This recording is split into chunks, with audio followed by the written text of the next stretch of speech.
guys, welcome back to my channel. So I know it's been a while since I made a video. I feel like I say that in every video I've ever made because I take really long breaks or I just have no ideas. When I decided that I didn't want to just do videos on generative AI anymore, I just ran out of ideas. I still want to do, like, this is an art channel, obviously, or at least it's like my personal channel, and I still want to do a Twisted Wonderland OC video. That's probably going to be one of my next videos, not with the new ideas that I have right now in my head.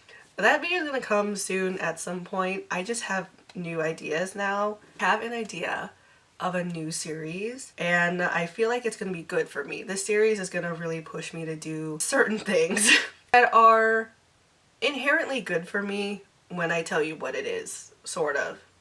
It depends.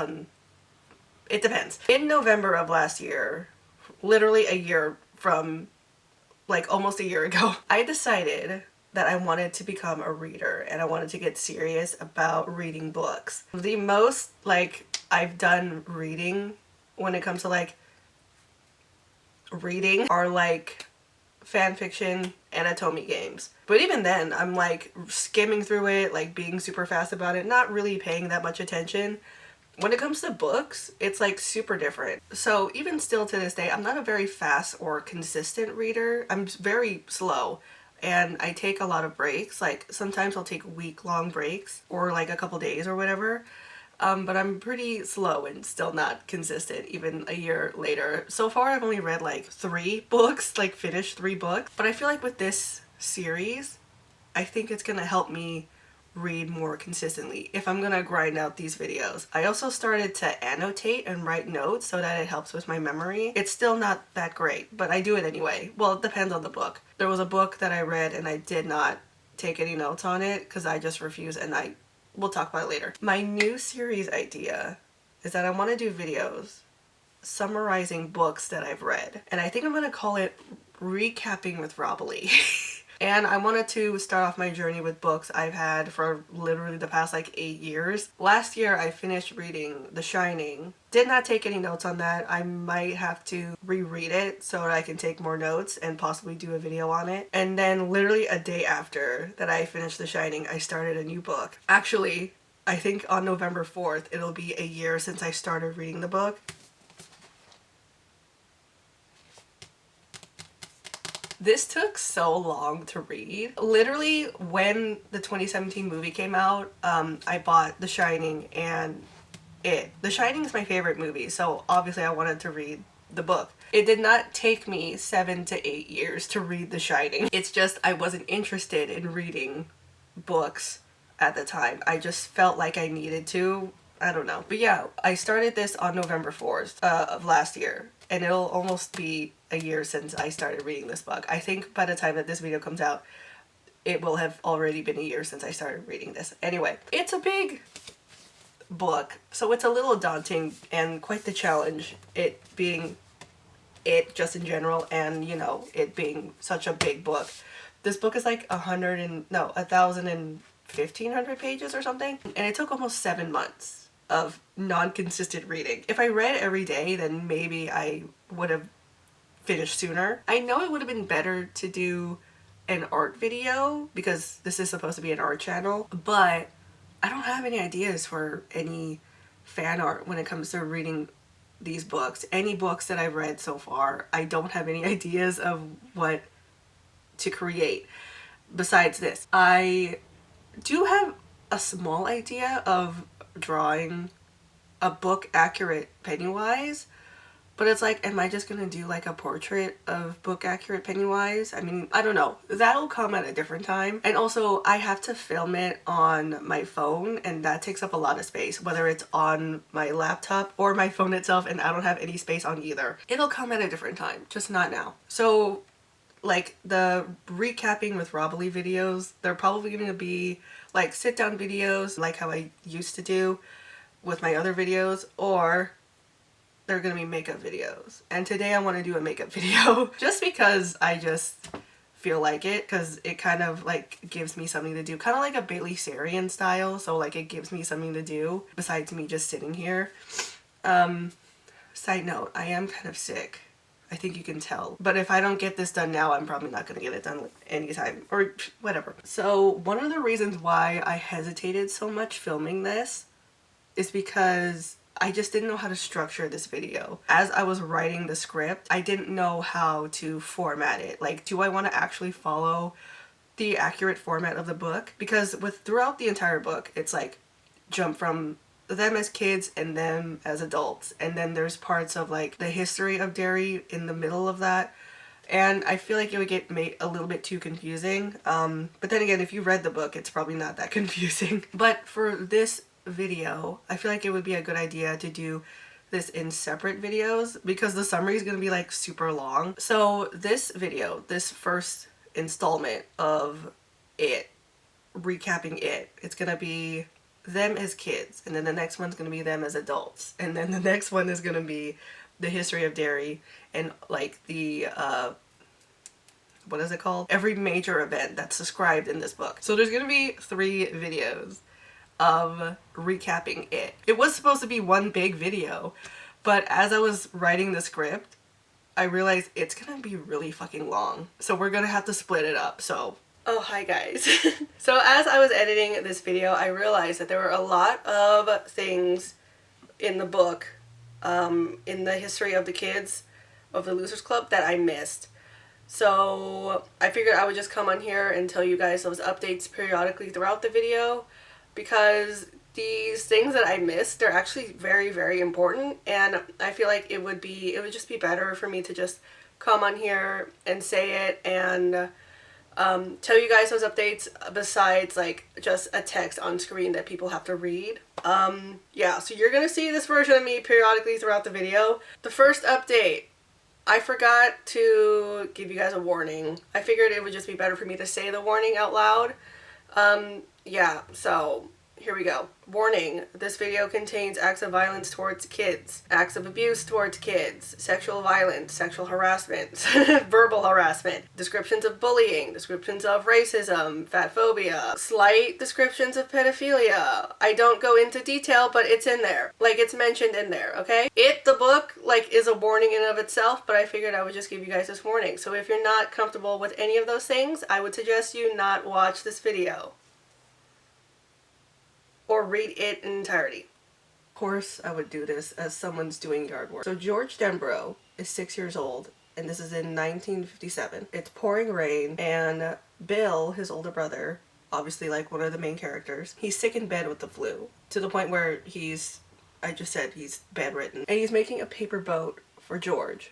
He wants to play outside with George, but he's sick, he can't go out. It's raining so hard outside that there's actual flood warnings. And their father, Zach Denbrough, he works for Bangor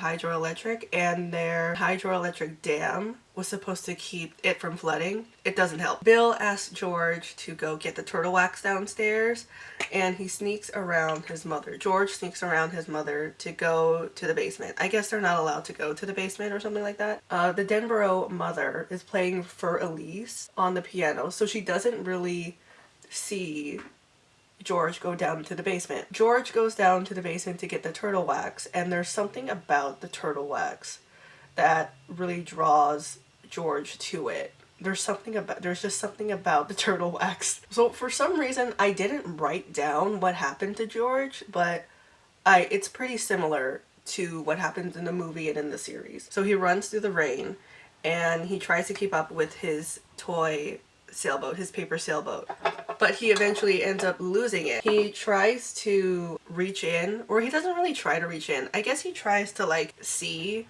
and contemplate if he can like he crouches in front of the drain. I don't remember if he tried to like reach in. It would be impossible because he's a child. And then he sees a pair of glowing eyes from a clown. So the clown is described as a cross between Bozo and Clarabelle, who I didn't know was a clown. I only know the name Clarabelle because of the cow from Disneyland. Completely white face, red tufts of hair on either side, which for some reason my mind keeps remembering it as orange, even though Pennywise from like the miniseries, his hair is red, but for some reason my mind keeps saying that it's orange. what's happening here. And the eye color actually depends on who it is interacting with. And it's got a baggy silk suit with orange buttons and an electric blue tie and big white gloves. So it knows that George loves the circus, and he tries to lure George in with like smells of the circus and also sounds of the circus. It asks George if he wants his boat back. George tries to take it back, but it gets George's arm in its mouth and actually rips off George's arm. This is consistent throughout the miniseries and the movie. Instead of the kids dying, they actually end up going missing. But throughout the book, it's kind of a mix. Some kids go missing. Some kids like die in like crazy, insane ways. As George is screaming, this gets the attention of a neighbor. His name is Dave Gardner. But Dave Gardner doesn't like go to try and help George until like 45 seconds too late, and George is already dead. An hour later, the mom is, she has to be sedated. And Zach is just hysterical, and Bill is like ghostly white. He's like so much in shock. So I'm just gonna go ahead and go through the kids and their history and yeah, leading up to the battle with it. So in the book, they actually start with Ben's story, but I think it might be better to just start with Bill's story. I just feel like that makes more sense. Because we already talked about George, so I feel like it would be better to talk about Bill. So I actually forgot to mention, and this is really stupid that I forgot to mention it.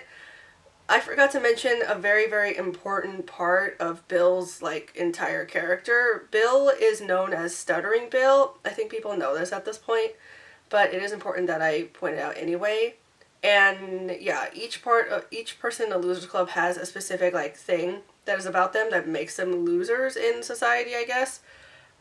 So Bill's like character is that he's Stuttering Bill, and he stutters a lot. And I mentioned later that he goes to speech class, and the speech class is for his stutter. So there we go. Bill's story, we know, starts with George's death. That's how he's introduced, right? So Bill's pretty well known for being a leader and being strong and just an overall pretty good kid. Bill has a bike, and he names it Silver, right? And when he's on this bike, he feels like a hero. He feels very confident. Like nothing in the world could ever hurt him if he's on this bike. And he always shouts out, "Hi-ho, Silver, away," every time he's going fast on this bike. And it's implied that, I guess it's implied that this bike is maybe an adult bike because the bike is supposed to be super big. By the way, I forgot to mention, all of the kids are 12 years old, or like 10 to 12 years old. All the kids are 10 to 12 years old, besides a couple of like teenagers that are mentioned, or like little like young kids that are mentioned, but the main characters are 10 to 12 years old. But in my mind, I like to imagine that they're the age that they are in the movie. That way it kind of makes it a little bit better for me. Because they go through some really bad shit in this book. Okay, so Bill's story, I forgot that this is why they did this, or I assume that this is why they did this. Bill's story actually like interacts with Ben's story. Bill is at the river in the Barrens with Eddie, who's one of his really, really good friends, and they're building a dam. The Bowers gang actually ends up showing up and like breaks their dam. And then shortly after, Ben Hanscom arrives and is pretty beaten up. I actually don't remember if they tried to like take care of Ben after he arrives. So we're gonna have to scrap what I just said. So we're gonna have to go ahead and go with Ben's story first. Whoops. So Ben Hanscom, I think that's how you say it, I don't remember. He's 10 years old, and he's the fat kid of the Losers Club. It's the last day of school, and he shares a class with the notorious Henry Bowers. Henry Bowers is the school bully, and he's the leader of the Bowers gang. They were taking their test, I guess like their finals, I think. I don't remember if I had finals in elementary school, but they're taking a test, and Henry wants Ben to let him copy his test. Ben bravely does not let him, which I mean, like, good for him, but I feel like if I was like a child and getting bullied, I don't know, I feel like I would do it. Yeah, Ben doesn't let Henry copy his test. And because of this, Henry doesn't pass the test. And Henry, his grades are bad. Henry is told to stay after school to talk with the teacher. Henry obviously is pissed at this, and he tells Ben that he's gonna get him, right? It's like, he says, "You're dead, fat boy." So Henry doesn't need to be held back as long as he takes summer school, which will get in the way of his work with his dad. And yeah, he blames Ben for this stress that he has. When class is over, Ben runs into Victor, Chris, and Belch Huggins, who are also in the Bowers gang, and they're like Henry's best friends, basically. Or at least like Henry's minions. I personally like to think of them as best friends because I feel like Henry needs them. Then he also runs into Beverly Marsh, and Beverly Marsh is consistently Ben's crush. Ben's love for Beverly is pretty consistent throughout the entire book. He likes her so much that he says her name with his last name as if they're married. And he also has like a self-hatred of like sweets. And he tells himself if he eats these sweets, then Beverly's not gonna bother looking at him. He says, quote, "Beverly was a sweet dream. The candy was a sweet reality. The candy was his friend." So Ben is on his way to the library. And the reason why he's at the library is because his mom won't be home until later on this day. So he goes to the library, and the library is his favorite place. He actually ends up signing up for summer reading, and he needs to get the books to start the summer reading. I don't know why this was mentioned, but he is a boy in 1958. I don't remember if this was mentioned in this section or if it was mentioned when he was an adult and he remembered doing this as a kid. At the library, he sits underneath the stairs, and it's like open stairs without the backing, right? And he watched girls from like above, like from below the stairs and up at their skirts. Yeah, that's mentioned in the book. I don't know. So in this chapter, or at least in Ben's section, we find out that there were 4 other kids that went missing or died, including George's death. I said an entire section just now and I wasn't recording. Okay, let's just pause on the makeup and like I'm gonna have to retell it again. So in Ben's section, we find out that there have been 4 kids that either died or went missing, including George's death. Betty Ripson, she was 13 years old and she was mutilated and found in the earth. She was like frozen into the earth, but this information of what happened to her is actually not said by the police. It's like rumored by the citizens of Derry. Cheryl LaMonica, she was 16. Bits of her were found by a fisherman. And then the police found the rest of her body. Police theorized that this was because of like an old boyfriend or something like that, or just an older man. Apparently Cheryl was like really close with boys and men, but the boys and men that she was 16, okay? The boys were always described as nice boys, but the nice boys, one of the nice boys that she was involved with was a 40-year-old colonel who was married with 3 kids, and then another man was in Shawshank Redemption, or not Shawshank Redemption, Shawshank the prison for armed robbery. Matthew Clemens was 3 years old. He was riding his bike or his tricycle back and forth on the sidewalk while his mom was doing laundry. And when she came out to the window to see him, he was gone. And his disappearance is what starts the curfew. Only 2 weeks prior to Ben's story, there's a boy named Freddie or Frankie. Ben doesn't remember. And he proposes his fabulous gum stick or his fabulous gum stick. You know those extended hands that people can grab can use to reach high places or faraway places. It's usually used by people with disabilities. He was actually like playing in the storm drain and he thought he found a wig, but it was actually Veronica Grogan's body. It's not said what happened to Veronica, But other than she was 9 years old and she was buried on the day that would have been her 10th birthday. So Ben leaves the library and he's unaware that the Bowers gang is following him. And while he's on this walk, he reminisces on a poem he writes for Beverly that he sends anonymously in the mail. The famous poem that everybody knows. Quote, "Your hair is winter fire, January embers, my heart burns there too." And he's so engrossed by his fantasy that the Bowers gang actually catches up to him. Henry is really pissed off that Ben doesn't let him copy his homework and that he fails the test. He doesn't have to repeat the same grade as long as he takes summer school, but this will get in the way of him working with his dad over the summer, and obviously Henry blames Ben. Orders Victor and Belch to grab hold of Ben, and they do. And then Henry wants to carve his name into Ben's stomach. There's a moment where Victor and Belch hesitate and almost try to get Henry to not do it, but I think they're just afraid of Henry, that they just don't say anything and they do it anyway. Henry does end up cutting Ben, but Ben ends up getting away anyway. Ben's actually really, really good at defending himself. He gets away from them the first time, and then I guess Henry gets separated from Victor and Belch because they're looking for them. Or they're looking for Ben, and Ben ends up getting alone with Henry and kicks him in the balls and then gets away a second time. Ben hides and then ends up falling asleep. The Bowers gang do not find him, and in his dream, Ben actually dreams about what happened to him back in January. So back in January, Ben actually has the first run-in with it. Ben is walking home late from school. He actually stayed back from school that day because he was helping out his teacher, and he sees the clown on the frozen body of water. It's snowing, right? Just standing perfectly, and there's balloons around him, and the balloons are just floating there, pretty stagnant. The balloons are kind of just like there.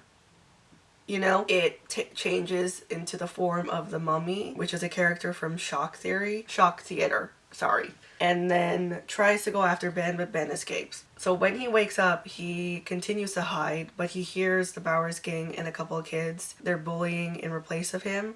He recognizes one of the voice of the kids as Bill Denborough. The Bowers gang ends up breaking the baby dam, as what is described by Victor Criss, and then they go away. Ben comes out of hiding and sees Bill and his friend, who is Eddie Capsbrack. Eddie's aspirator has run out, and Eddie's basically on the verge of death at this point. When Bill makes sure that Ben stays with Eddie, Bill goes on his bike, makes it into town to get Eddie's refill of his aspirator, and then comes back. So when Bill comes back, the three of them become fast friends after they make fun of Henry. And they're actually kind of weirdly fatphobic in this story, but it is the 50s. And people are still fatphobic to this day, whatever. He doesn't say this out loud, but Bill describes Ben as the fattest kid in any school has his own notoriety. And they describe like his bag for lunch is like a laundry sack. I'm pretty sure that's an over-exaggeration, but whatever. So when George dies, this changes everything within the Denborough family. So for example, metaphorically speaking, on the couch, George and Bill would be the books, and then the parents would be the bookends. And then after George's death, Bill tries to be a bookend for everybody, but it doesn't work. Bill might as well not be alive at this point because it seems like they're neglecting Bill at this point. Bill is like haunted by George's death. Bill goes into George's room and gets George's photo book. George was really into photography at this time, and he would collect a lot of pictures, especially pictures of the history of Derry. And he actually sees George's photo book in this book, and the eyes actually move and look up at Bill, and the picture talks to Bill and says that he's gonna see him soon. Bill drops the book and the book starts bleeding out on the floor, and then Bill runs out of the room. Okay, now we're caught up and I can continue what the hell I was doing. This part is a little bit weird because I do have to involve this kid in this history in order to introduce another member of the Losers Club. Another one of the main kids. I have to include this kid. Eddie Corcoran, he's 10 years old, and he actually goes missing. Actually, a year prior to him going missing, his little brother Dorsey actually ends up dying. Not by the clown, not by it. His stepfather, Richard Macklin, actually said that Dorsey died because he fell off of a stepladder that he wasn't supposed to be on, or he wasn't supposed to be touching. Richard Macklin actually ends up getting taken into jail with suspicion of Eddie's death, or Eddie's disappearance. So their teacher, or at least Dorsey's teacher, her name is Mrs. Dumall. She spoke about how Dorsey would come into school or class with a lot of bruises, and there was one point where his eyes were almost closed. Like his eyes were swollen so much. So she tried to report it, but she was told to leave it alone because it would just ruin the school's reputation. The parents, or the stepfather and the mom, they end up taking Dorsey into the hospital. So the parents always fought, or, you know, the mom and the stepfather, they always fought, and it didn't stop when Dorsey ended up dying. The cops always came, but every time the cops arrived, they would tell them to just like quiet it down. So an example of the abuse of what happened with Eddie, Richard ended up throwing a chair at Eddie when Eddie changed the channel on the TV. I hate him so much. And then out of nowhere, he suddenly smashed mashed potatoes into Eddie's face. Just because, I guess. So Eddie actually ended up getting beat because he actually slammed the door shut, or like the screen door shut, and it was too loud. The mom actually ended up hanging coat hooks around on the wall for Dorsey and Eddie. Richard actually ends up throwing Eddie against the wall. His lower back hit the coat hook, and then it caused him to pass out. They didn't take him to the hospital after this. Richard actually ends up convincing the mom not to do that because of what happened with Dorsey. I think he figured out that it would just put the two together if they went to the hospital, that something must have happened with Dorsey within the family, because no one knows at this point. After this, Eddie stays in his room and only left when the two of them were gone. The pain went away after like the 5th day, but he had ended up pissing blood for like 2 weeks. One day, Eddie leaves to go to Basie Park, and then he occasionally would do this. He went to Basie Park and would imagine pushing his stepdad into the river and say that this was for Dorsey. It's not really said to Eddie out loud, but I think he figures it out because he sees one of the hammers in the garage just missing, and then it ends up getting found in the yard because Richard Macklin buried it in the yard. Actually, I wouldn't be surprised if Eddie knew straight from the jump what happened with Dorsey, considering he's also getting abused too. So on this day that he's at Basie Park, Eddie sees a specter of Dorsey. He clearly knows that it's not Dorsey. He ends up making a run for it, and Eddie says this following. He says, "I'll make it to the light and that's alright. I'll make it to the light and that's alright. Bright light, no more fright. Up all night, what a night." And this is the mantra that Eddie repeats to him over and over again to like make himself feel better. And Eddie smells a smell that makes him turn around, and what's chasing him isn't Dorsey, it's actually the creature from the Black Lagoon. And the creature catches him, and the creature is actually choking him out. Eddie like declares that it's not real as he's being choked out, but this doesn't help. He's still deathly afraid because he's actually like dying and stuff. Eddie's vision fades, and then it changes into something else. Eddie's body is dragged into the canal, and then Eddie goes missing. So like I said, because of this, Richard Macklin is actually sent to jail, or he's in jail for questioning, and he actually confesses that he killed Dorsey. They probably ask what happened to Dorsey because the first kid died, and then your second kid or your second stepkid ends up going missing. Richard Macklin actually ends up confessing that he killed Dorsey with a hammer because Dorsey touched the stepladder, and yeah, he ends up burying the hammer in the yard. And then Richard Macklin is charged with the death of Dorsey, and then I guess is accused of something else relating to Eddie, and he actually ends up killing himself in jail. I'm getting to why this is related to a main character, okay? Eddie leaves behind a switchblade, or like a pocket knife, and it has his initials on him, or on it, and a kid finds it in Basie Park. This kid is Mike Hanlon, the only black character in the Losers Club. Mike Hanlon is in Basie Park, and it's a very, very, like, not good vibe in this area. He actually sees a patch of grass where Eddie's body used to be, or was, and, like, drag marks, and Mike actually ends up following the drag marks and sees blood on the ground. He actually sees, like, tethered clothes with blood on it, and he hears seagulls in the background, and this makes Mike recall what happened to him back in the spring. So Mike's family, they actually own a farm, and it's his parents and the dog before it dies.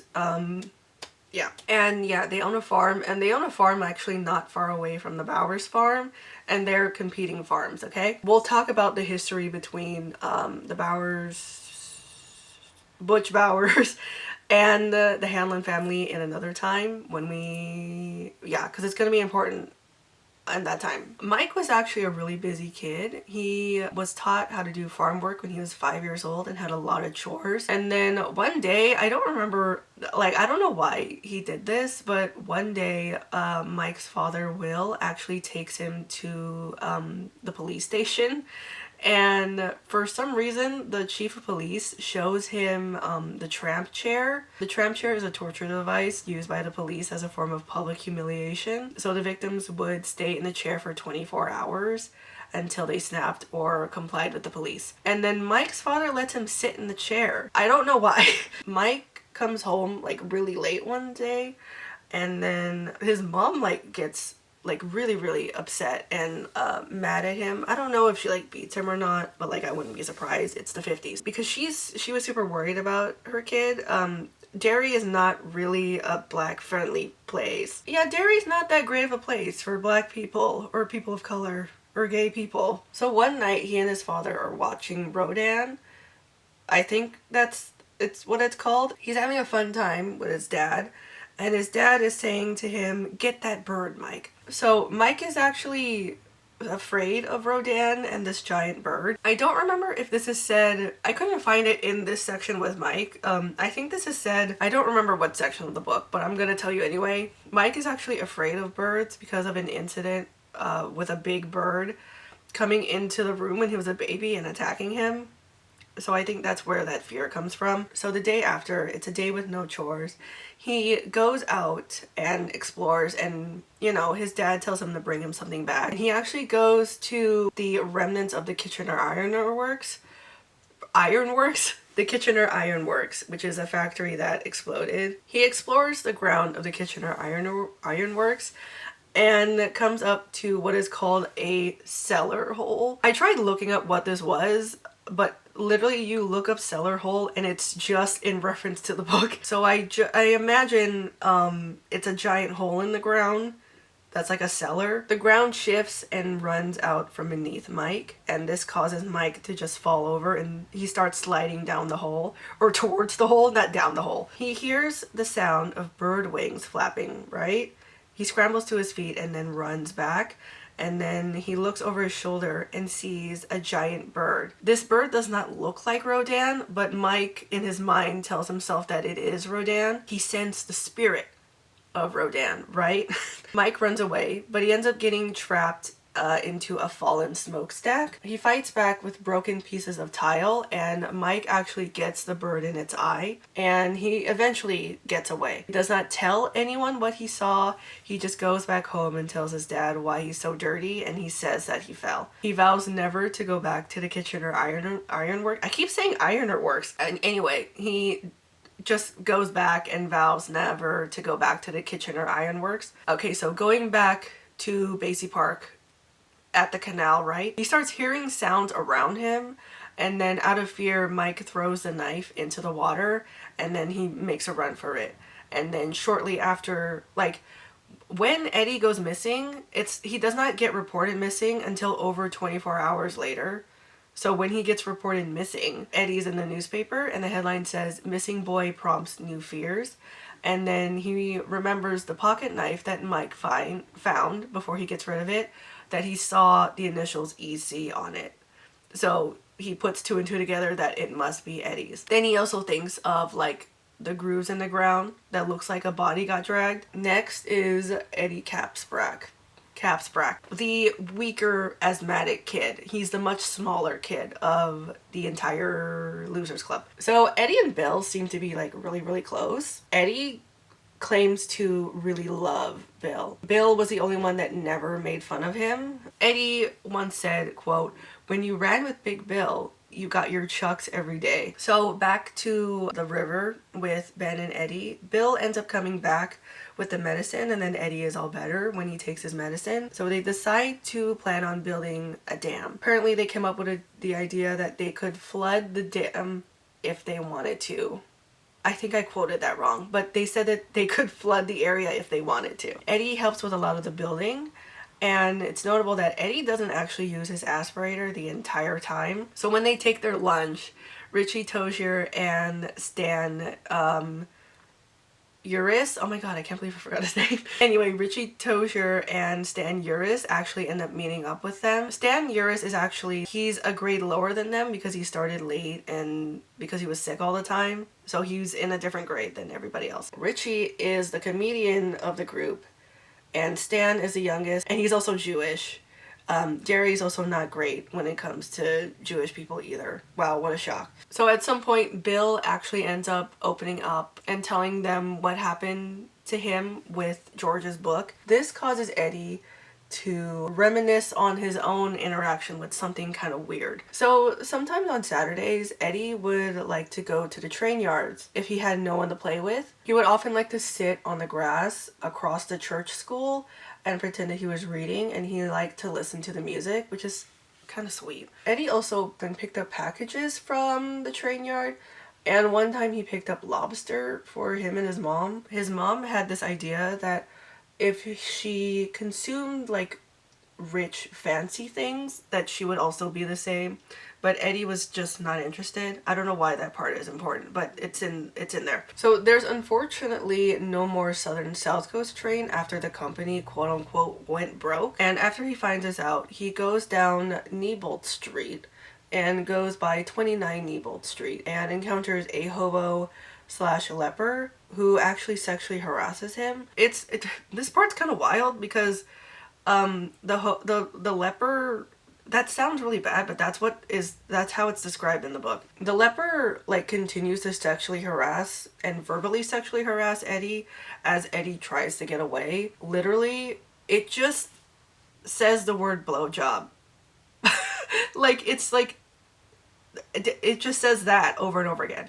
Spoiler alert, this is it in the form of a hobo leper. The leper keeps making like offering sexual favors for like pocket change that Eddie doesn't have. Eddie tries to use his aspirator, and the leper says it won't do you any good to run. When Bill opens up to the four of them, they actually end up opening up about their situation and what they saw. Eddie is the first to open up about his interaction, and then Ben comes after that. They ask Stan. He does start to say something, but he ends up getting interrupted by an Irish cop. So this Irish cop tells them to destroy the dam because it's not good for the environment. Ben admits that it was his idea, but they actually take turns trying to cover for Ben and say that it was their fault, like each individually it was their fault. So the Irish cop tells them to take down the dam, and they end up doing that. Richie Tozier,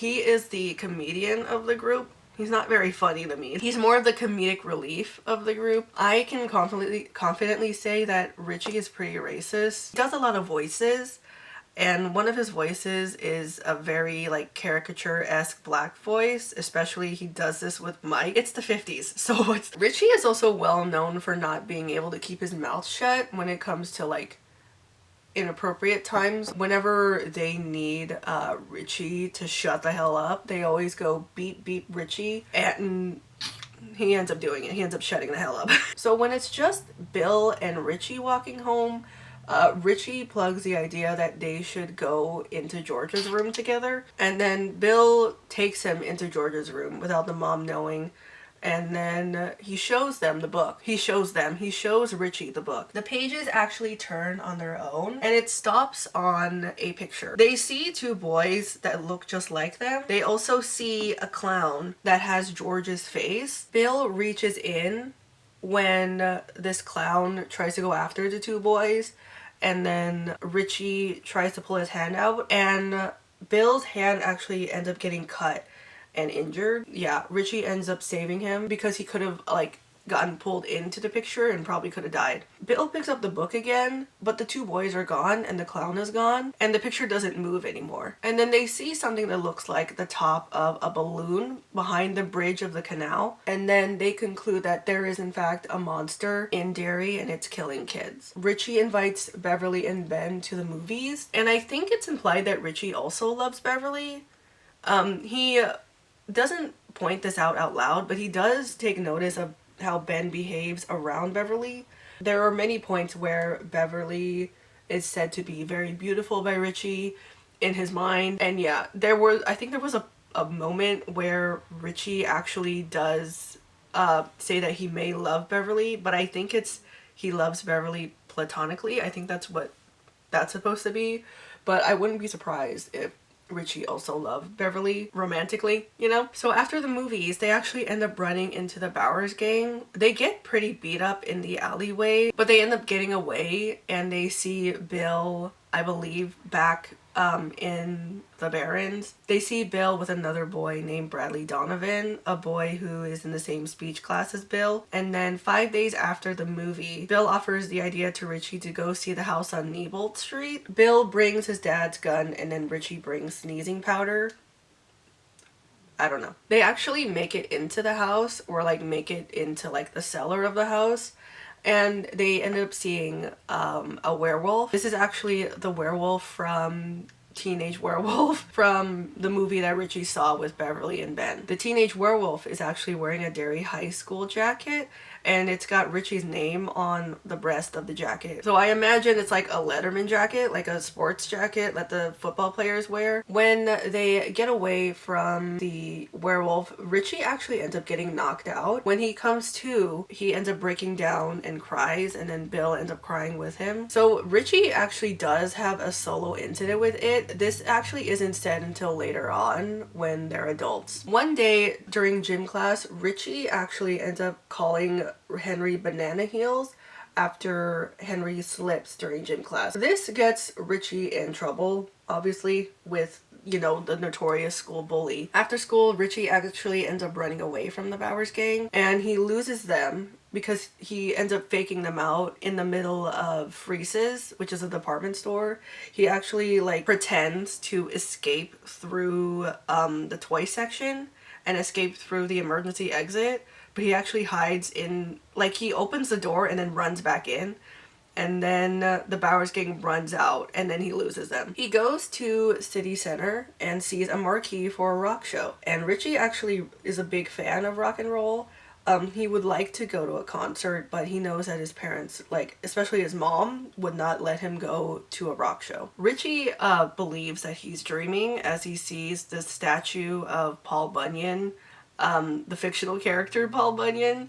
This statue actually, like, caused major drama within, like, the town because they think it's a waste of money. It's like a statue of a fictional character, not even of a real person. The statue actually ends up moving, and then it declares that it's gonna eat him, and then starts swinging the giant axe. Richie does make it out alive, and he's surrounded by people, right? And no one witnesses this either. When Richie makes it out alive, he realizes that people are just going about their day, and he must look crazy, because the Paul Bunyan statue hasn't moved, or at least to them it hasn't moved. And this is Richie's first encounter with it. Beverly Marsh, she's the only girl of the group. The way she encounters it involves the drain in her bathroom, or at least the family bathroom. One night she just starts hearing voices coming from the drain, and they're the voices of Matthew Clemens, Betty Ripson, and Veronica Grogan. Blood starts spewing out of the drain, and she runs out of the bathroom and goes to get her dad. When there's, like, he doesn't see the blood and she realizes this, he actually ends up punching her in the stomach because she thinks that she's just wasting time. And yeah, that's a healthy reaction. So yeah, the dad does not see anything and just hits her for no reason. His name is Alan Marsh. The mom comes home and she doesn't see anything either. So because of this, Bev prays an apology about anything she has said negatively about her dad, because she thinks because of that, that's the reason why she's seeing things and no one else can. One day she finds Eddie and Ben playing with Bradley Donovan, and they actually end up fighting. They're shooting pennies, and Bradley claims that Beverly is cheating and calls her mom a whore. I don't think she like hits him or anything. I think he just leaves.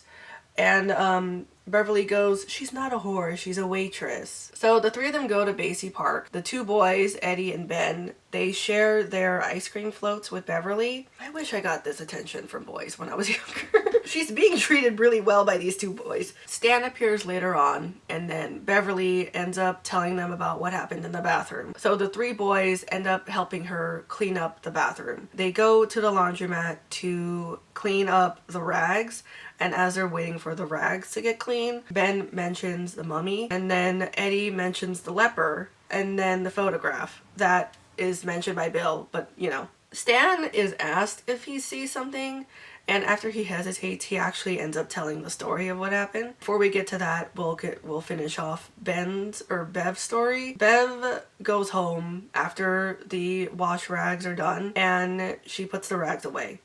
Bev ends up taking her father's measuring tape and sticks it into the drain. The voices come back and they say that she won't be able to get rid of them. And then the measuring tape is pulled and then repelled back into its casing, and it's all bloody now. Bev cleans up what little blood comes back out of the drain, and then she ends up burning the rags. Okay, so Stan Uris, he's the youngest out of the kids. Like I said before, he's a grade younger than them because he started really late, or like a year late, because he was sick all the time. He loves to birdwatch, and as I mentioned before, he is Jewish. And as I mentioned before, dairy is not that great when it comes to people who are not white or Christian. So this encounter takes place on a misty day in May. He actually ends up going out alone. I don't remember why his father didn't go with him, but he ends up going out to see a bird that his dad and him were trying to find. So he sees a bird in a bird bath in the middle of a park, but it's not the bird that they were trying to find before, but he does end up watching it anyway. He's watching this bird and suddenly there's a loud boom and it scares the bird away. He decides to leave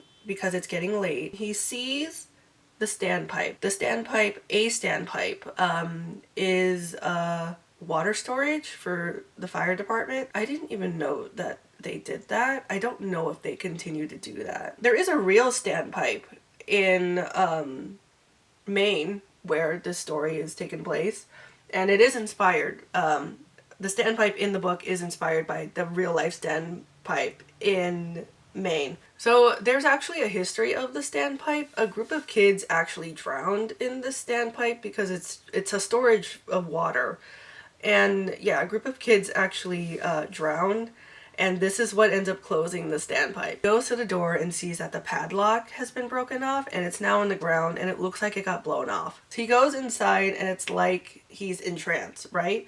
It smells like the circus, and he hears the music of Camptown races. He goes up the stairs, and in his mind he knows that he's only going up 3 flights of stairs, but when he's broken out of his trance, turns out he has gone many steps up the stairs. So instead of 3, he went up like 12. He runs down the stairs and then goes to the door, but the door now doesn't want to open. Stan's encounter is so different than the rest of the club. So instead of a monster, it's more like a feeling. He does end up seeing something and hearing something, but it's more of a feeling to him. There's sounds of water and a feeling that's so dark that it has affected Stan's future. He takes out his bird book and starts yelling out bird names. This actually ends up protecting Stan, and it makes him feel very brave. The door opened and then Stan falls back, but when he looks up he sees a body. Don't see an identity like a face, but it's a leg with jeans, a hand beckoning to him. So Stan describes this encounter as offensive. It's offensive to him because he knows that it shouldn't be real. He's hesitant when they suggest that he say this to Bill or tell Bill the story, but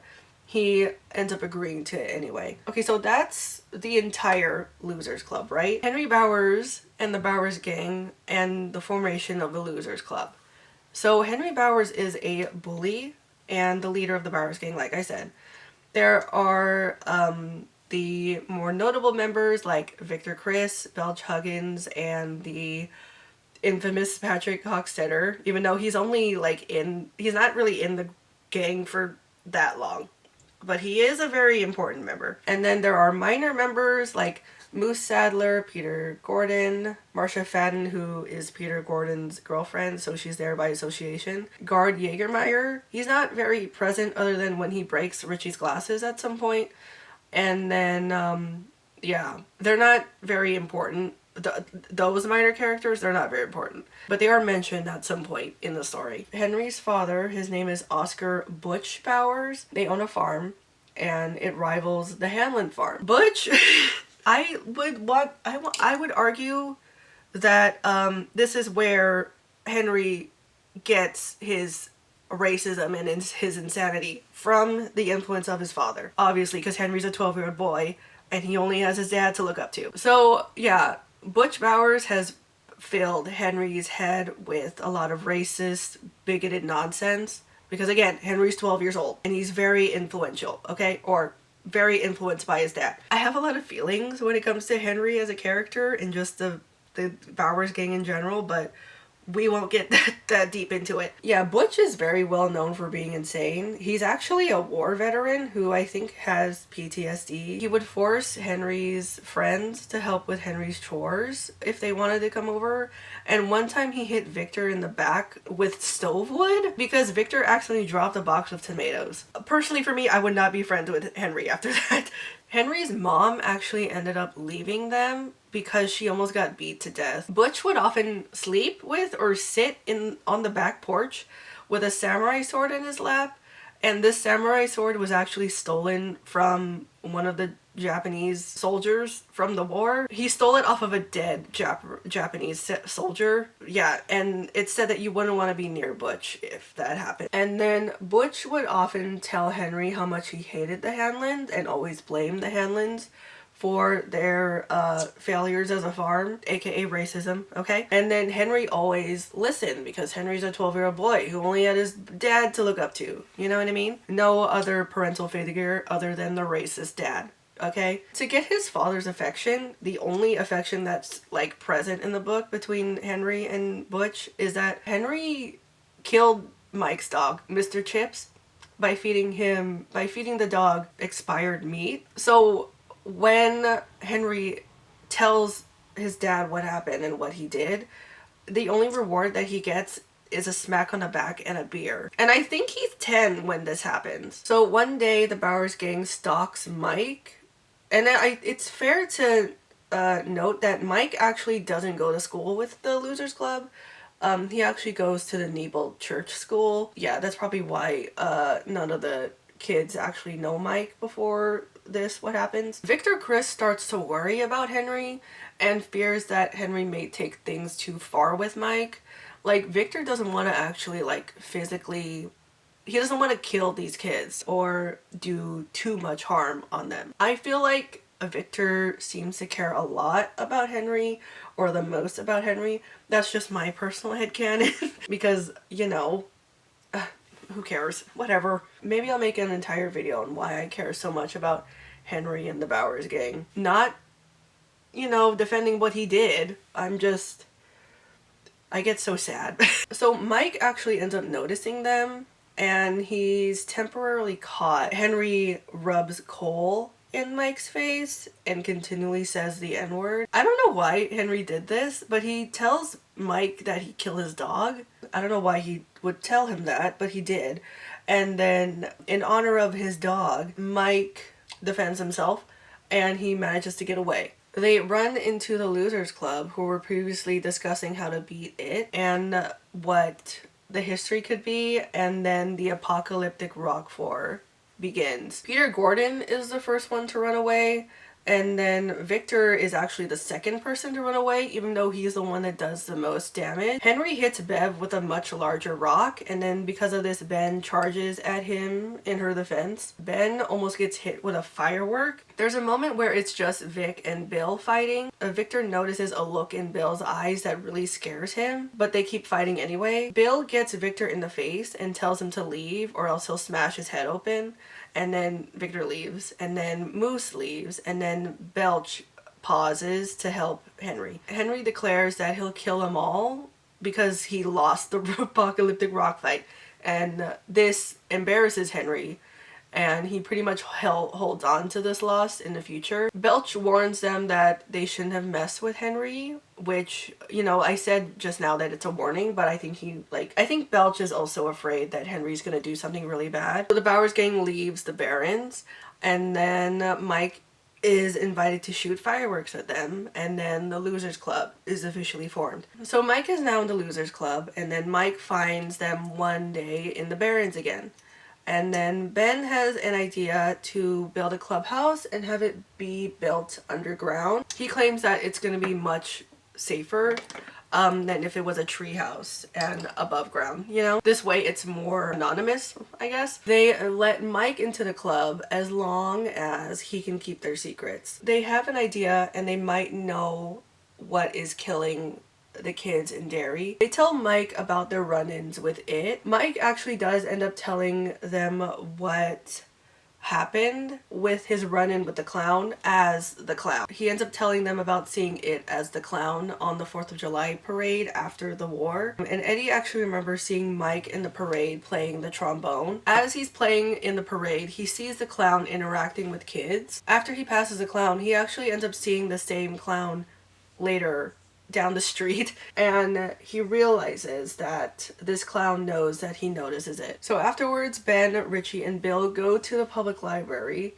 and they want to learn about making silver bullets. Dan's also there, but he doesn't want to go into the library. He surmises that now each of them has seen the clown, and that each of them has seen the clown and told their stories, that each of them is going to see the other kids' versions of the clown and their fears. After they do their research, they buy the supplies for the clubhouse and they start building their clubhouse. Unfortunately, while they build their clubhouse, the body of Jimmy Cullen is laying in the Barrens, and he's got several big holes in him as if a bird has pecked his body. Like a giant bird has pecked his body. So Mike, when he's in the Barrens with the rest of the Losers Club, now that he's a part of the Losers Club, he actually has his photo book, or his dad's photo book, with him. Or I guess this one's called like a photo album. I believe I mentioned before that George was also into photography, and that he had photos of different points of history in Derry. I think I got that information wrong. I'm pretty sure that the photo book or the photo album that Mike has photos of history of Derry. And like, yeah, I'm not entirely sure if George has those photos, but Mike's father definitely has those photos. Mike then starts to show everyone the photo album, and it actually ends up showing up in one of the pictures. It actually shows up in many parts of the album as if it's a part of history. And it is. Even before Lincoln was elected president and then after the war. In a picture dated 1945, after Japan has surrendered, the picture actually starts moving. Ben tries to reach in it, but Bill stops him. But they're also protected by the clear film that's covering the photo. The clown, starts taunting them, presenting itself as their fears, and then the album closes. Stan continues to deny that it is real, but they've all seen it, so it's clearly not fake. It's clearly real. And then we come to the smoke hole. Bill doesn't want the others to find out about the silver bullets. Only Richie knows about it. I don't know why. Bill and Richie meet up with them at the clubhouse, and Bill tells them about the smoke hole ceremony. I don't know why I slipped up on this one. Well, as I was editing this, I was like, did I just fuse Ben and Bill together. No, I just got confused and I didn't correct myself. Ben tells them about the smoke hole. And it was performed by Native Americans. The Braves, the male Native Americans who were soldiers, or the Native American warriors who were men, would go into the smoke hole after lighting up green wood. And apparently, this is what is described in the book. This gave them visions. So Richie surmises that maybe they were meant to have these visions because of the clubhouse that's in the ground. And then they start the preparations. Richie and Bev go to collect rocks with Eddie's jacket. Richie jokes that Bev shouldn't do the ceremony because she's a girl. Like, in their research, they say that the Native American warriors that were male were the ones to do the smoke ceremony, and it was never the women. Richie jokes about it, but Bill's serious when he brings that up. And this makes Beverly mad. She says that if she's not included in everything, she's not going to be included at all. And she tells Bill, fuck you. And then Bill submits. I don't think I mentioned this yet, but Beverly has a really bad crush on Bill. Like, she loves Bill. And that's actually consistent throughout the book. They pull matches, and then whoever pulls the match with the burnt head will stay outside. They all pull matches with unburnt heads, and then they all go inside. Stan's the first one to leave. They literally go into a hole and light wood on fire to smoke it. Stan's the first one to leave, and then Ben leaves, then Eddie, and then Beverly. I didn't write down when Bill left, but Bill does end up leaving. So it's just Mike and Richie who are the only ones that are left. They have a joint vision together, and suddenly they're in the Barrens from a very, very long time ago. They see a spaceship and witness the birth of it. Bev slaps Richie out of his vision, and Mike is also awake. They now know what it is and where it comes from. Quote, "It's always been here since the beginning of time." Eddie asks if they can beat something like that, but no one responds. One day, Eddie goes to the drug market to pick up his medicine and a little treat afterwards. At the pharmacy, Mr. Keene, who is the pharmacist, ends up telling Eddie that his medication is fake. So Eddie at first doesn't really believe him. When they're done, Eddie pays for his medicine and then just runs out. He goes to use his aspirator. Oh, this might have been a bad idea. Eddie goes to use his aspirator and then realizes that it says administer as needed. When he sees this, he realizes that, oh, this might be fake, because it should say a warning instead of an administer as needed message. That's what Eddie deduces anyway. He goes to Costello Avenue Market to get a Pepsi, but after his purchase he runs into the Bowers gang, and then this includes Moose, Victor, Patrick, and Henry. At first, I don't know how Patrick gets involved with the Bowers gang, but all of a sudden he's just in the Bowers gang. But when Patrick Hockstetter is described, it doesn't feel like he should be a part of the gang, but whatever. Eddie is attacked and then pinned down by Henry. Henry seems to be very unstable about the rock war and continues to say, "I'll teach you how to throw rocks," to Eddie. Mr. Gergro, I think that's how you say it, he's the owner of the market that Eddie just walked out of. He comes outside, sees what's happening, and then tells Henry to stop. Henry gets into the store owner's face and tells him to leave. This shocks literally everybody, so much that it distracts them from Eddie, because when it comes to adults, that's like the general rule that you're supposed to listen to the adults.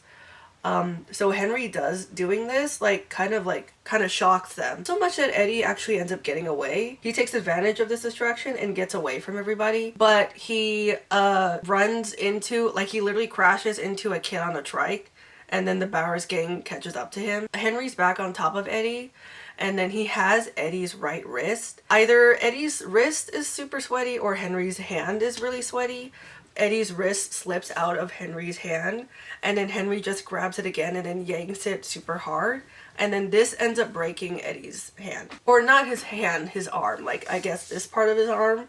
that ends up breaking it. They hear sirens from the police because the store owner from before called the police, and then they end up running away. Patrick ends up hawking a loogie at Eddie and then runs off with them. In the ambulance, he actually sees the clown driving, but when he does a second look, the clown isn't there anymore. From his room, he actually hears his mother causing a scene in the waiting room. He wants to tell the nurse that he doesn't want his mother in the room, but he can't really speak. He just doesn't have his voice right now, and then moments later, he regains his voice and then tells his mom, who has entered the room, that she wants her to leave.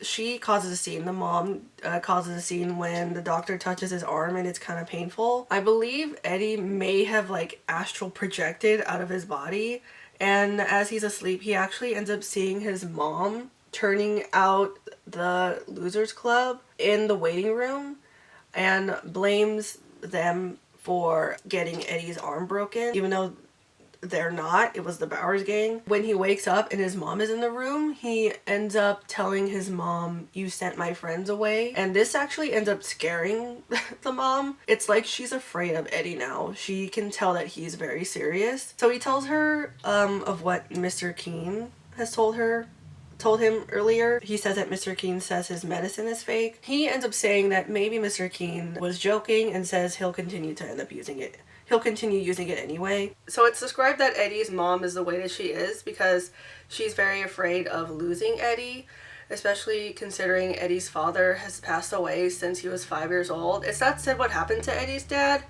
but also Eddie got really, really bad pneumonia and almost died when he was around that same time. So I guess this traumatized Sonia so much. Sonia is Eddie's mom. I guess it traumatized her so much that she is a very big hypochondriac. And I would argue as well that, well, I don't want to say that it's Munchausen's because that would mean that she wants like attention for Eddie's like sickness and stuff like that. But I don't think that's accurate.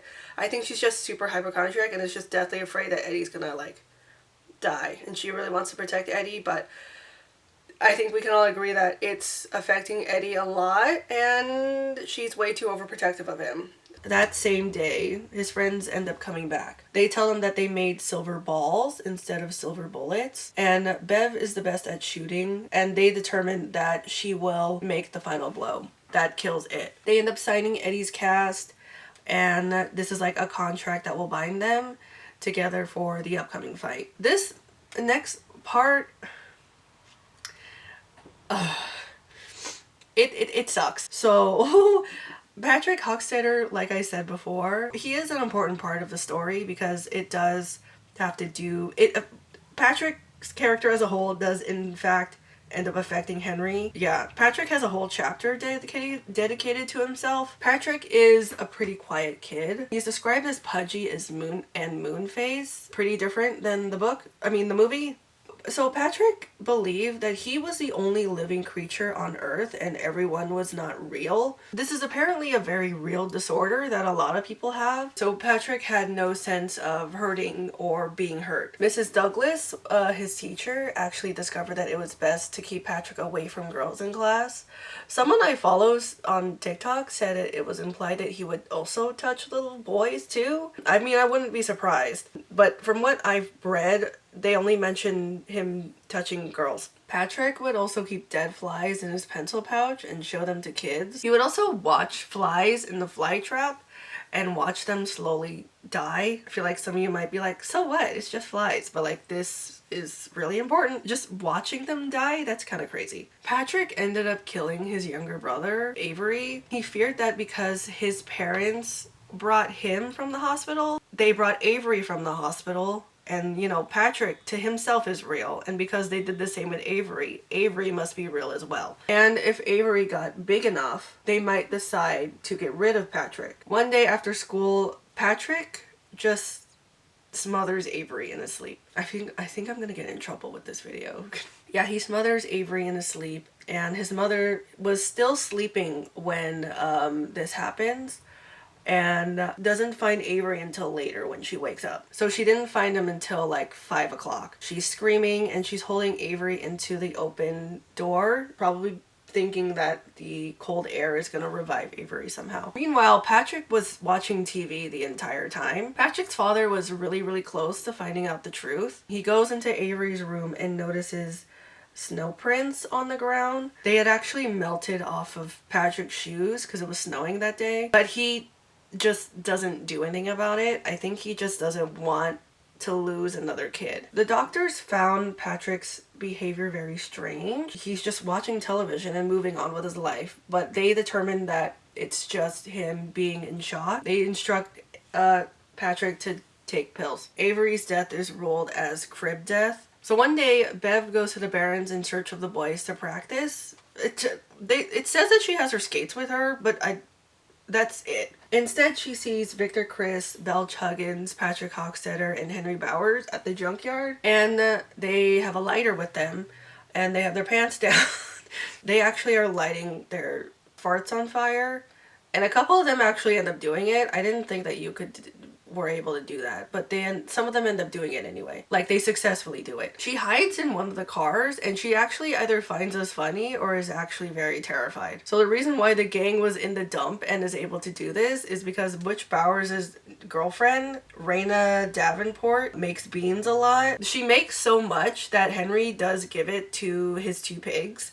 Their names are Bip and Bop. She makes a lot of beans, so they fart a lot. Raina Davenport she's not really important, but she's described as fat, flirty, and 40.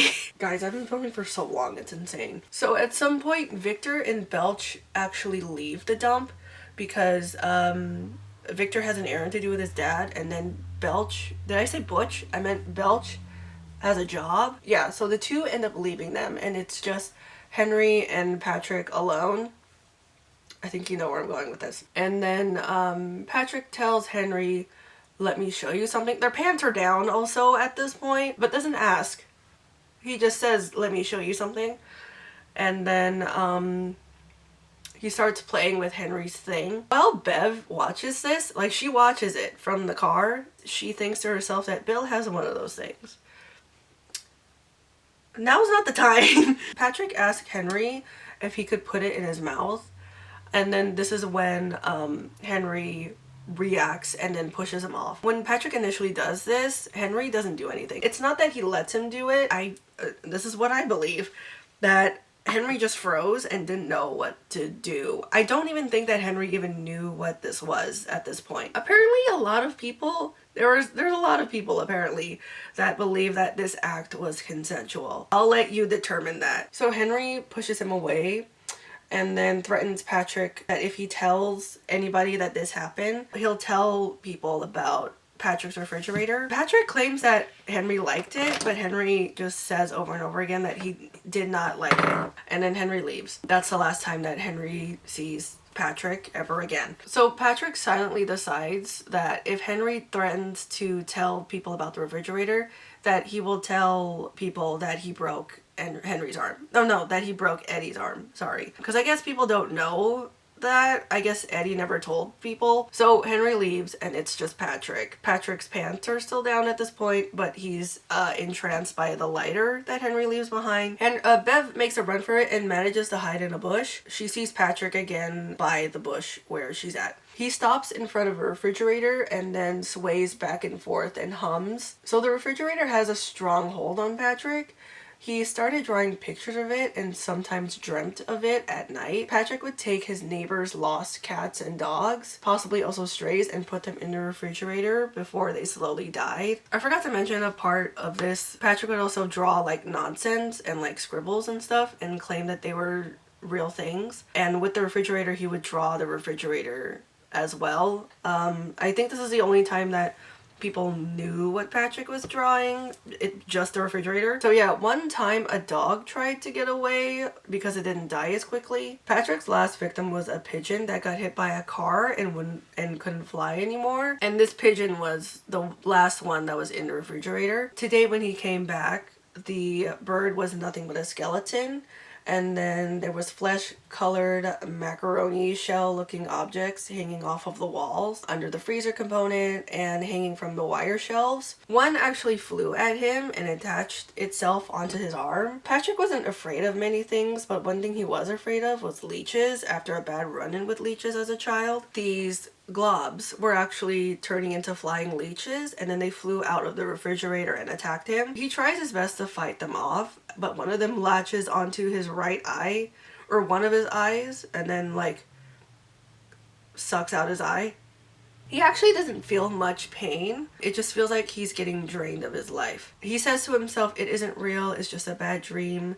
Don't worry, nothing is real, trying to like soothe himself. He sees an amorphous blob changing shape as if it's deciding what to be. So it says to him hello and goodbye, and then Patrick loses consciousness. Patrick ends up waking up in a cold and dark place it began to feed. This is really interesting because if Patrick is such a threat, I feel like Pennywise should have gotten a hold of Patrick instead of Henry, you know? Because I feel like Patrick would have gotten the job done, and I feel like Henry was just, you know, I feel like Henry would be accurately described as a character that's doomed by the narrative. Yeah, they end up killing Patrick, like one of the biggest threats in the book. I think that's a little interesting. You could have kept Patrick going a little bit, or maybe he needed to die, I don't know. So Beverly doesn't actually see what happened to Patrick. She only hears him screaming. Yeah, she doesn't actually see what happens to Patrick. She only sees that he flails around and then passes out. She doesn't accurately see what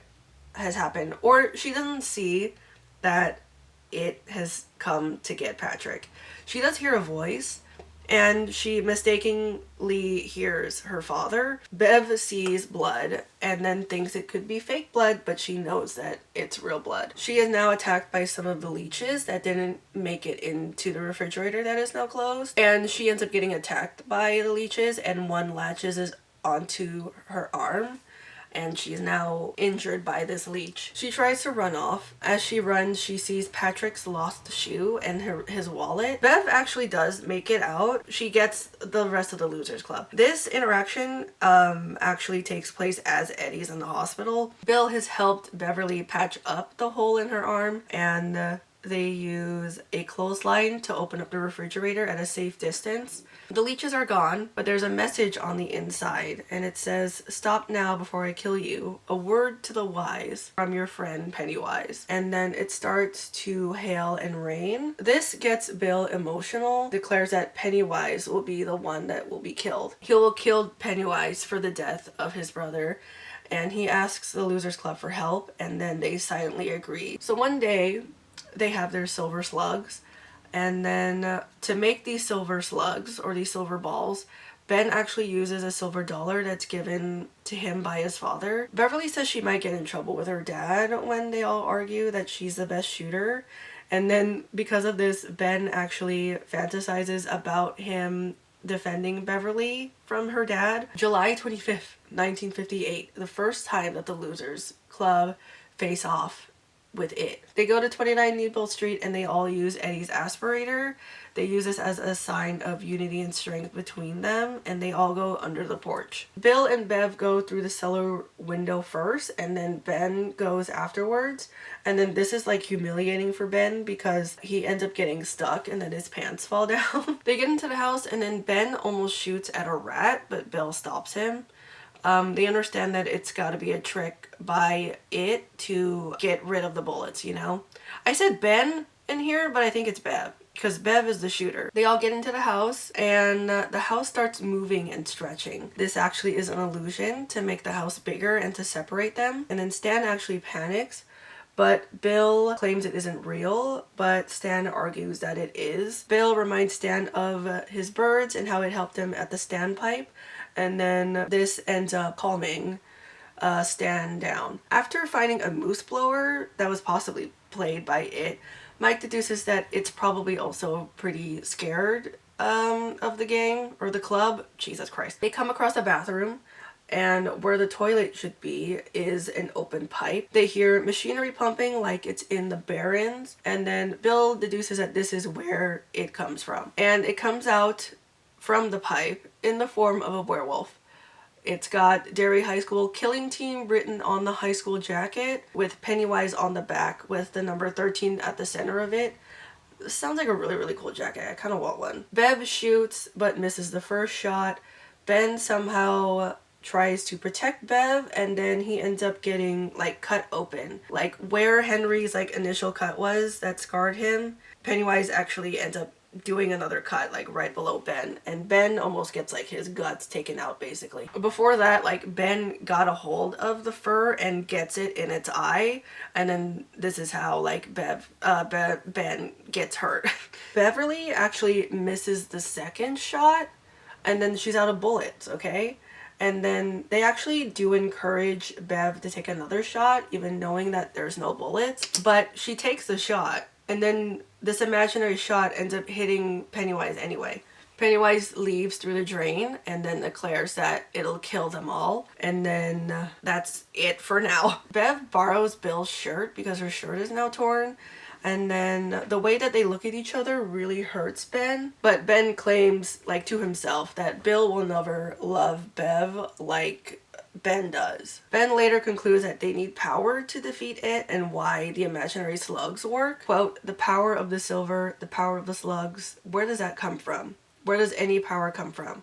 How do you get it? How do you use it? And then not much happens for like 2 weeks. I swear we're almost done. And then we come to the lair of it. This part's kind of crazy, not gonna lie. One day Bev comes home and she's immediately thrown across the room and against the wall. Alan is accusing Bev of being with boys and doing things to them or with them. So it's actually implied that Alan may be also sexually abusing Beverly. Beverly's mom doesn't show up a lot within the story, but at some point it may have been like at the beginning when we talk about Bev's story. At some point, Bev's mom asked Beverly if Alan has been touching her, and Beverly, I think, like, doesn't understand why her mom is saying this, and Beverly tells her mom no, that he's not. But there is one moment, and I don't remember where at some point in the book this is, Alan does accuse Beverly of doing sexual things with the other kids, and he asks Beverly to take off her pants. They don't go into detail about what happens next. He wants to check, like, if she's still pure, but yeah, you know, interpret that how you want to interpret it. She sees mud on her father's shoes, and it's the same color mud that's at the Barren. And then she realizes that he's seen her at the Barrens with the boys. So it turns out that Alan could be hypnotized by it or has been replaced by it but is still alive. I think I'm leaning more towards that he's been temporarily replaced by it, because when he chases her out of the house or the apartment, he chases her out into the street.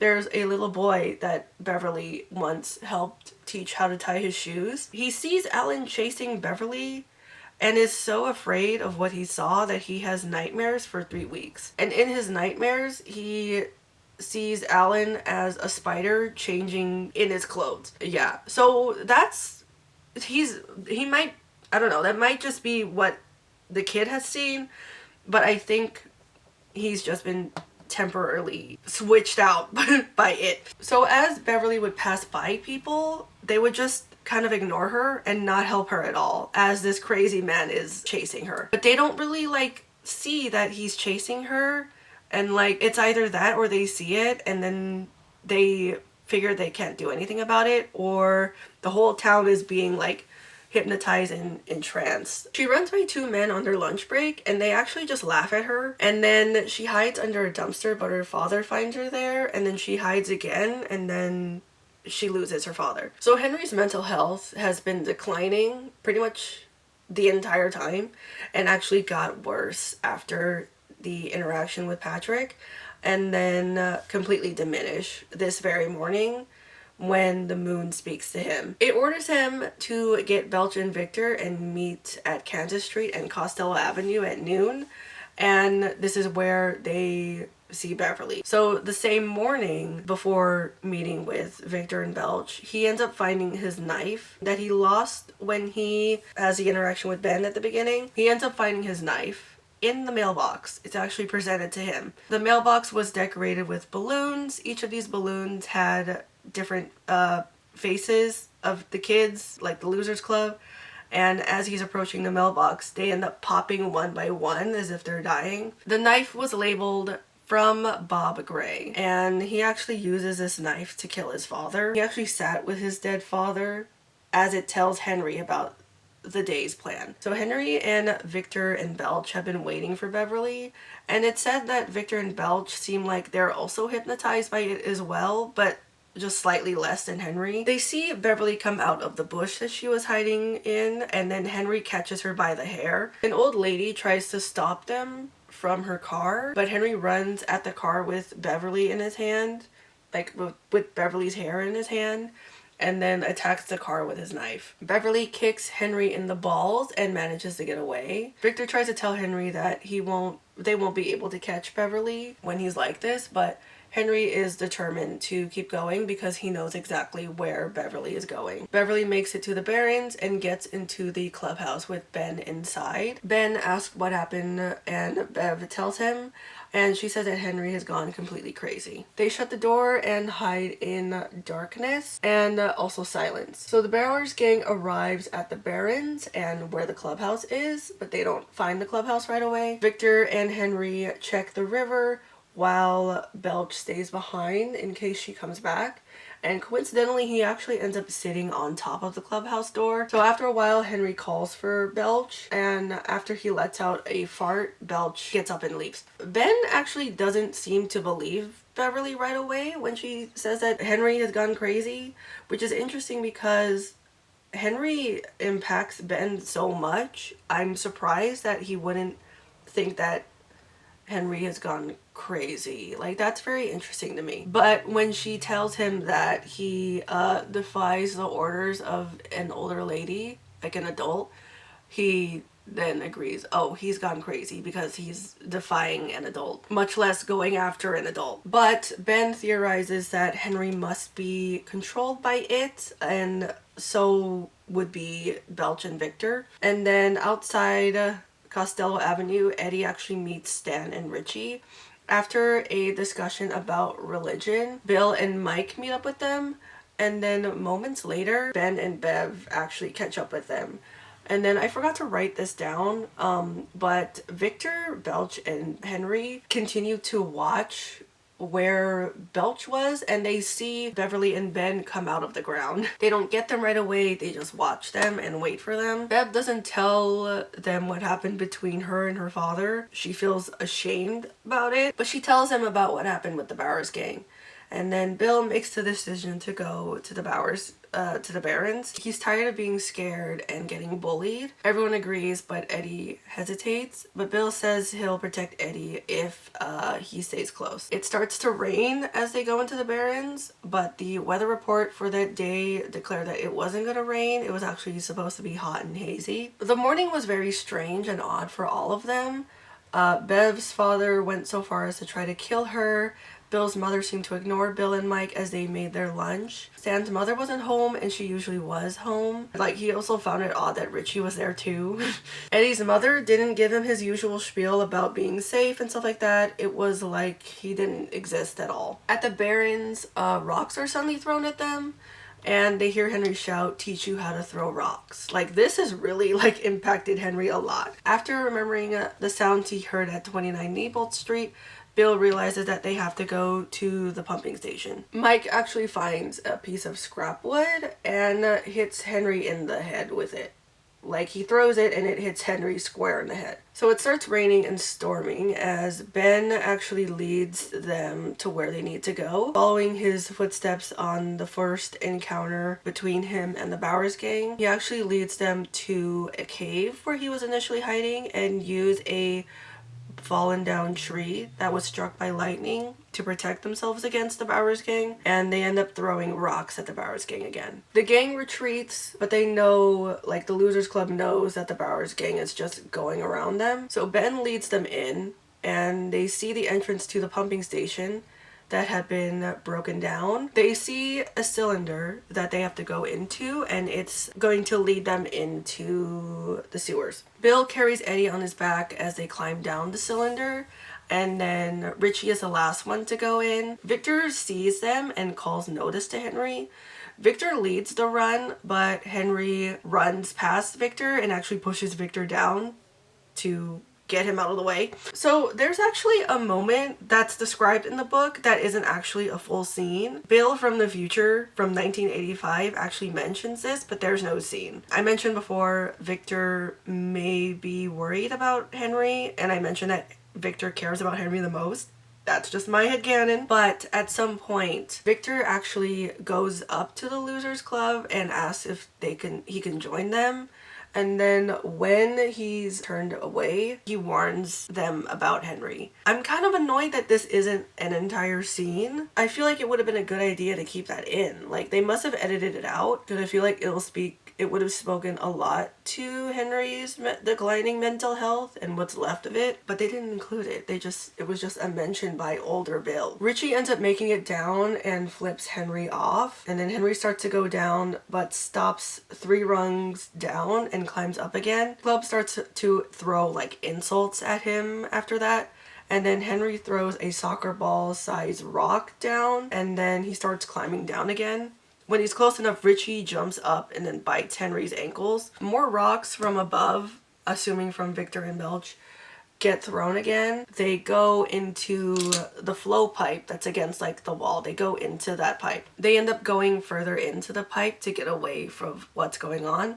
And Eddie's the one who leads them in. Eddie is the one that's trusted to lead them through the sewer. They travel for a long time, and then the pipe smells like shit, but after a while it's gone. To each of them it ended up smelling like the worst nightmare. For Ben, it was the mummy. For Eddie, it was the leper. For Bev, it was her dad's sock drawer. And then for Stan, it was a golem, which is a Jewish clay man. Renegade Jews were supposed to have raised to save them from Goyim. I really hope I said that right. And then for Mike, it was the smell of feathers in a dead nest. They hear Henry coming now, not too far behind them, and then they hear something else. Or at least they see something else. They end up seeing the crawling eye. So it's an eye with tentacles around it. It's like a giant eye in the sewer. And then the tentacles end up wrapping around them. And it's as if they were in trance and they couldn't see anything. It's also dark.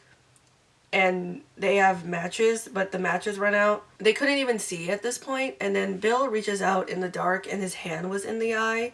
This pulls Eddie out of his trance, and he ends up using his aspirator to defend themselves and protect everybody. And he pretends it's battery acid. Eddie courageously ends up encouraging everyone to fight back. And then the tentacles were actually gone. Then the bird makes another appearance and attacks Eddie. Mike steps in with a buck knife, and the bird focuses on Mike. Stan was the one to courageously step up and protect everybody. Stan steps forward, professes his disbelief in the bird, and then the bird disappears. Like, apparently it's that easy. Henry was very, very close behind them, and then Bill shouts out loud that Henry needs to leave. Like, just in general he should be going, but also he could get killed as well. But they know that nothing is gonna stop Henry. And then they move again. They come across a blank wall with a door, and at the bottom of the door were pieces of bones of small children. There was a marking on the blank wall, or on the door, and it was different for each of them. So for Bill it was a paper boat, for Stan it was a bird rising towards the sky, for Richie it was 2 eyes behind a spectacle, for Mike it was a hooded face. It's possible that this is Butch Bowers. And then for Eddie, it was a leper. And for Ben, it was the mummy or a tattered pile of wrappings. I guess Bev didn't see anything. I may have missed it. I don't know. So they each step through the lair of it. So unfortunately, Victor and Belch end up dying in the sewer. I believe they say this as they're adults. The kids actually end up hearing Victor dying. They don't see it, they just hear it. Victor's head has been ripped off by the Frankenstein monster. And then Belch dies, I think his face gets clawed off, and then dies after trying to fight it. And then Henry runs off. But he continues to run after the Losers Club. So yeah, Henry ran away. Later on, after Henry would see the door by himself, still hearing Belch's screams in his head. I guess Victor doesn't. Victor's voices aren't in his head. I don't know. He actually sees his own symbol. He sees the moon, and the moon is black. So Henry doesn't actually see it ever. He ends up getting lost and out of the sewer. He hitches a ride back to his place, but he's met with cops outside of the house. They find Butch's body, but they also find a lot of incriminating things that frame Henry to the previous murders. They find one of the girl's panties, and then they find Patrick's belt and Victor and Belch's textbooks. But what's funny is that they never, well, I guess it would be easy to assume that the 3 kids, Patrick, Victor, and Belch, were dead. They don't actually end up finding the bodies, ever. Victor, Belch, Patrick, they don't find the bodies ever, which is sad to me. When I found that out, I was so upset. But yeah, Henry tries to defend himself, but the cops beat him anyway and threaten to lynch him. So this should be the last update. I completely misspoke this part. They threatened to hang Henry instead of lynching him. I don't know why I said the word lynching. Lynching, like this term specifically, it's typically used against like hanging black people when it comes to acts of violence, or at least like murder and a hate crime. It's usually a term used for a hate crime towards black people. When it comes to Henry, I believe like when the police threatened to hang him, it was in sense of like a form of execution. And I'm pretty sure that they said this so that they can get Henry to confess. So yeah, I'm pretty sure that's the end of the updates. And yeah, enjoy the rest of the video. And then he just confesses. Yeah, so that's the last of Henry. The Losers Club, they encounter it. I'm almost done. Oh my god. They encounter it as the spider. I don't know if this is actually its true form, or if it's just the scariest form that it can come up with when it comes to the kids currently together. It's in the form of a spider. And then Bill bravely walks up to it, and then Richie looks up to see bodies in spider webs. Bev tries to stop Bill, but Ben stops her. But Bev begs Ben to help Bill. This is getting confusing. So Richie comes up behind Bev and Ben.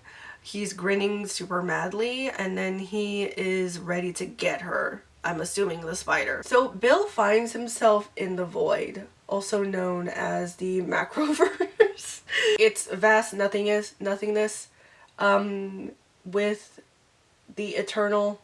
I'm gonna describe this really badly. So he sees something in there, and he goes up to it, and it's a giant turtle. So before the universe, there was it, Pennywise. Okay, and there was also the turtle, and then the turtle vomited up the universe, and thus people were born. But Pennywise had come long before the turtle had come out of its shell. The turtle speaks to Bill. The turtle's name is Maturin.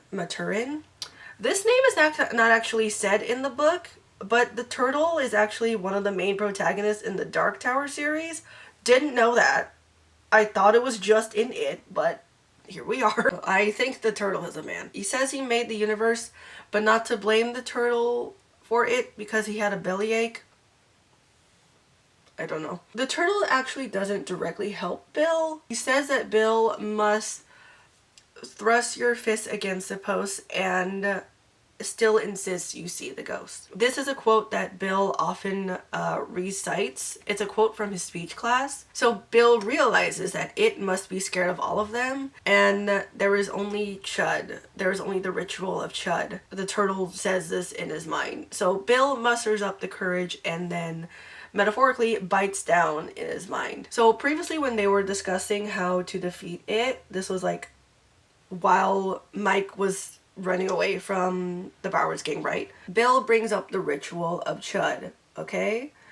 And also a glamour, which are shape-shifting tribe of fear eaters. The ritual was born from Himalayan belief, where a holy man and a tailless, I believe that's how you say it, is an evil magic being, and the holy man and the tailless would overlap their tongues with each other like tangling their tongues together, bit into each other and told riddles until one of them would laugh. That's the ritual of Chud. So if the tailless laugh, it would get sent away for 100 years, and then if the holy man would laugh, the tailless would get to have the holy man's soul. Bill yells the phrase from his speech class. He thrusts his fist against the post and still insists he thrusts his fist against the post and still insists he sees the ghost. Says this without stuttering, right? And then it starts to scream.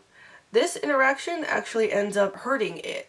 Turtle eggs Bill on as it continues to try and break his spirit, but Bill does not let on. Bill gets ejected from the Eternal and the Macroverse and then back into his body. He almost touches a web and pulls back when it gets kind of numb. So it starts scurrying away after it starts like gushing pools of blood out of its body. Literally, this interaction hurts it physically. The confrontation had ruptured its insides, okay? So the webs start coming down. I don't think I mentioned that in the webs, it's some of the kids. Yeah, some of the kids that went missing are in these webs. So the web starts coming down and almost gets Eddie, but Mike ends up saving him. So they make a run for it, but Bill's not entirely sure that it's dead. And he needs to make sure, but they don't make sure that it's dead. They end up getting away. The turtle speaks to Bill, tells him to finish it and to not let it get away, but they end up getting away anyway. They go into the sewer and I need to speed this up. They go into the sewer and Eddie, from like before, is trusted to get them out of the sewer, but Eddie ends up getting lost. I'm just gonna take a break for a second. I'll be back. Does not exist anymore. So now she feels okay. Okay. This is what I have. Not the best edit. This is the first time that I've ever done something like this before. The lipstick came out kind of bad. This is expired and discontinued, so I'm gonna get rid of it. It's not that bad, I guess. Where did I leave off? Okay, so Eddie ends up getting lost. He's the only one who really knows where he's going. Eddie ends up getting lost. They all wonder what they're gonna do now because Eddie is the one that really, it's not that he knows this place, but like he kind of has like the correct feeling of where to go. So they were sure that they had defeated it.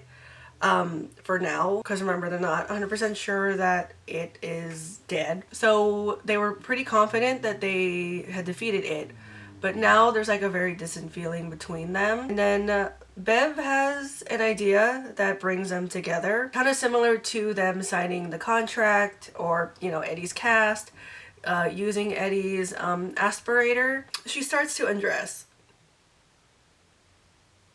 And the idea that brings them together is that The idea that brings them together is that Bev will do it with each of them one by one.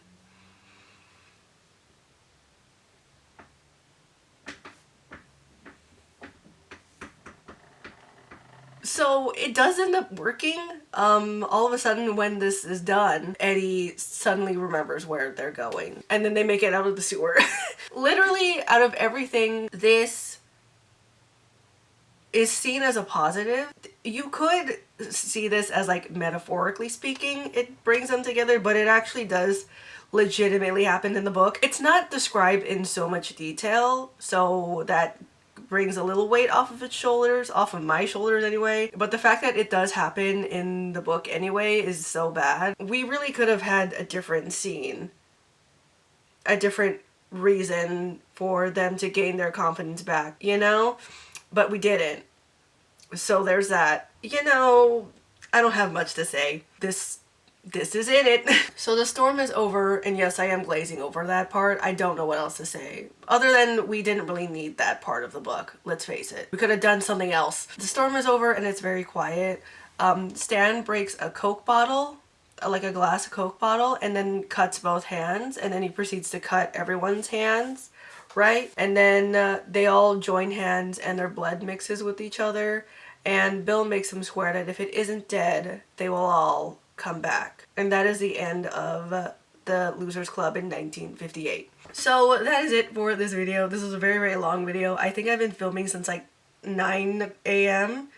maybe like 9:30, and it's 12:50. It's almost 1 p.m. I'm very hungry. That is it for this first part of this series of recapping It the book. If you made it this far, God bless you, okay? Anyway, the next video, yeah, like I said, is going to be a retelling of them as adults. And then, yeah, I hope you guys like the very first video of this new series that I have created. And it should be fun. It's a shame that I didn't do this in time for the Halloween season. But, you know, Halloween is almost over, but for the girlies that love horror, that's forever. That's year round. So I hope you guys like this video. Thank you guys so much for watching. I'll see you in my next video. Bye.